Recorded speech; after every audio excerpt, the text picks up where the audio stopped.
नंदुरबार जिल्ह्यात गेल्या 4 दिवसांपासून रिमझिम पावसाला सुरुवात झाली आहे. यामुळे खरीप हंगामातील पिकांना काहीसा दिलासा मिळत आहे.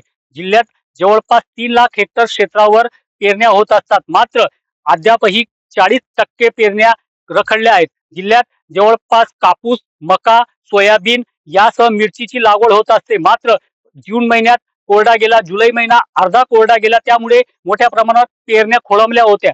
गेल्या 4 दिवसांपासून सुरू असलेल्या रिमझिम पावसामुळे शेतकऱ्यांना काहीसा दिलासा मिळाला आहे. आतापर्यंत नंदुरबार जिल्ह्यात जवळपास 149 मिलीमीटर पावसाची नोंद झाली आहे. त्यामुळे 60% पेरण्या झाल्या आहेत. नंदुरबार जिल्ह्यात अद्यापही समाधानकारक पाऊस न झाल्यामुळे पेरण्या मोठ्या प्रमाणावर खोळंबल्या आहेत.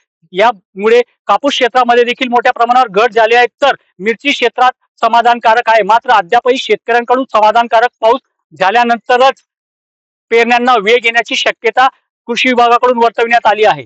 देवेंद्र माळी, लोकशाही मराठी, नंदुरबार. लोकशाही मराठी ऐका, पहा, जागरूक रहा.